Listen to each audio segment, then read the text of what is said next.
Oke guys, jadi sebelum Mas Gaul ngejelasin semua perangkat gamelan ini, perlu kalian ketahui bahwa gamelan itu berasal dari kata gamel dan an.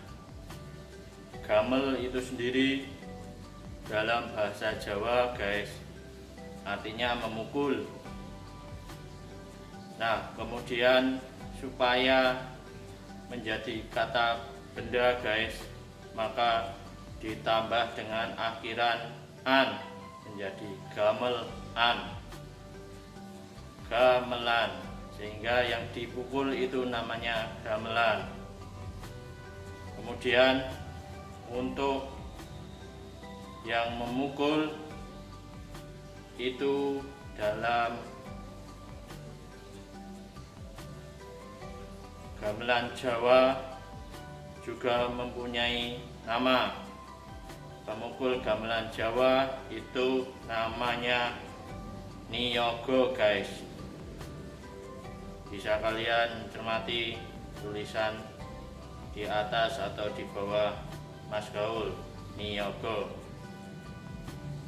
Nah, gamelan ini sebenarnya sudah cukup lama. Sejarahnya juga sudah dijelasin oleh Mas Nu. Nah, di sini Mas Gaul akan menjelaskan filosofinya. Ketika kalian search atau googling mengenai filosofi gamelan, di situ akan muncul banyak sekali versinya. Di antaranya gamelan terdiri dari huruf G, A, M, E, L, A, N. G-nya itu Gusti, A-nya itu Allah, M-nya itu maringi, E-nya itu emut, L-nya itu lakonono, A-nya itu ajaran, N-nya itu nabi. Ada yang seperti itu guys di internet. Nah, kebanyakan ketika kalian search mengenai filosofi gamelan Jawa, maka kalian akan menemui filosofi-filosofi yang mengarah kepada ajaran-ajaran agama, baik itu agama Islam ataupun agama yang lainnya.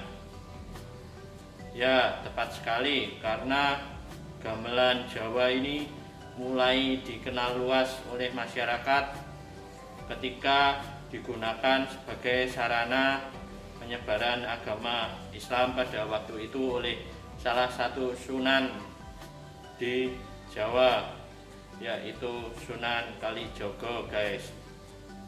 Dan juga ada lagi Sunan Bonang guys, yang sampai sekarang namanya juga dipakai ya guys, menjadi salah satu nama gamelan.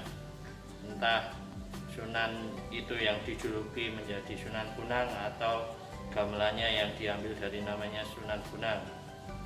Oke guys, filosofi yang lain, gamelan itu bisa diambil dari bunyinya.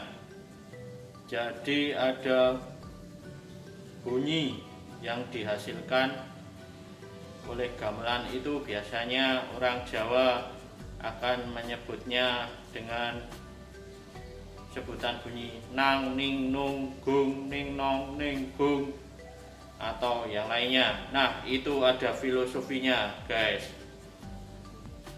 Ada dua filosofi umum gamelan menurut ajaran. Yang pertama agama Kristiani, yang kedua agama Islam. Yang pertama agama Kristiani, filosofi gamelan itu dari bunyinya neng, nong, neng, gung. Nengnya itu menang, atau bahasa Indonesianya diam, nungnya itu merenung atau introspeksi diri, ningnya itu hening, pasrah pada Tuhan, gungnya itu menuju pada keagungan Sang Pencipta. Sedangkan menurut ajaran agama Islam bunyinya nang ning nung neng nong. Nangnya itu menang, ningnya itu wening atau berpikir, nungnya itu dunung atau berdoa, nengnya itu meneng atau diam, nongnya itu Tuhan. Pada intinya sama guys. Jadi di sini mengaitkan bahwa dengan merenung dan berdiam diri atau introspeksi serta berdoa pada Sang Pencipta, maka kita akan mendekatkan diri dengan Sang Pencipta dan lebih baik lagi. Itulah filosofinya gamelan.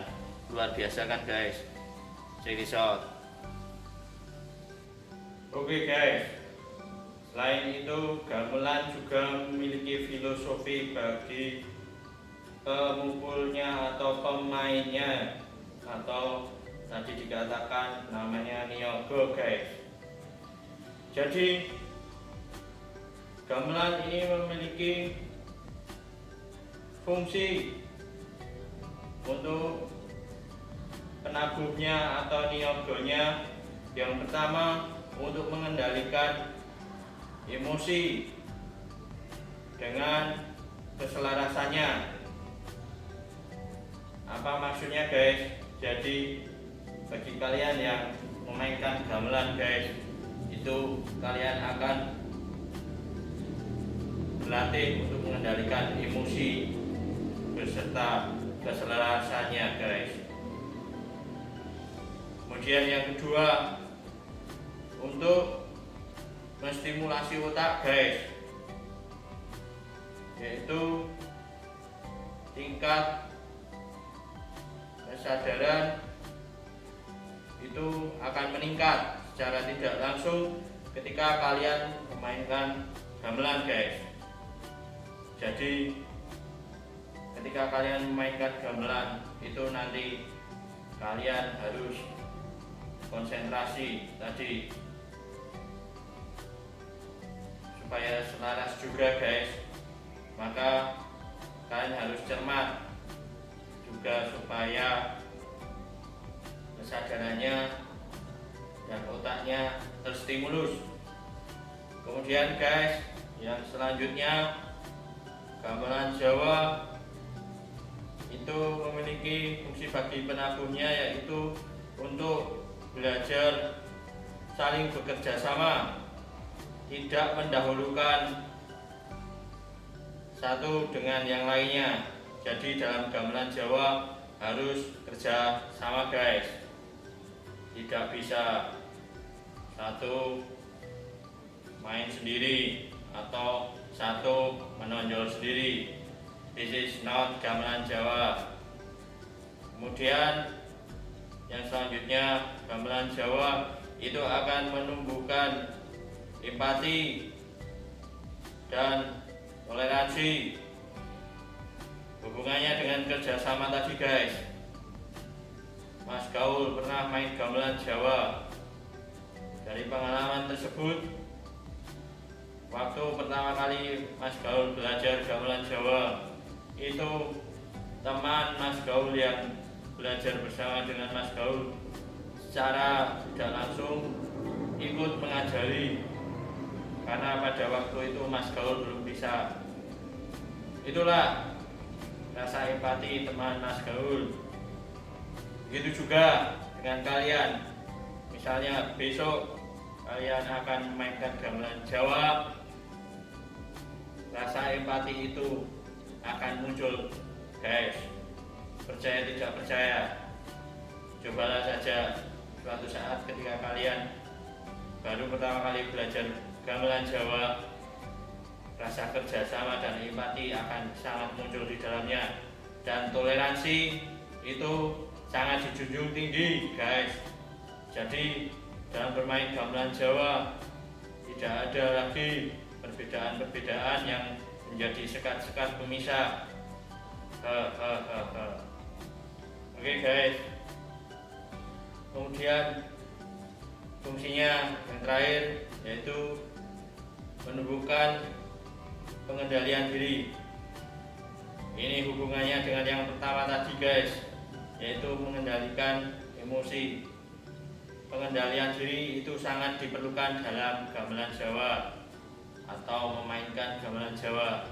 Kalau kalian orangnya gerusa-gerusu, itu bahasa Jawa guys, atau kemerungsung, itu bahasa Jawa juga guys, atau kalau bahasa Indonesianya itu kalian selalu tidak sabaran, itu kalian akan sulit dalam memainkan gamelan Jawa. Mas Gaul sudah membuktikannya. Jadi kalau hati kalian lagi galau, kalau hati kalian lagi berkecamuk, kalau hati kalian lagi tumpuk undung, bahasa Jawanya guys, kalau hati kalian lagi crash, bahasa musiknya guys, maka kalian pasti akan merasa aneh dalam memainkan gamelan Jawa, karena gamelan Jawa itu sangat-sangat membutuhkan kesabaran, pengendalian diri, dan pengendalian emosi dalam memainkannya. That's it guys, kembali ke Mas Gaul.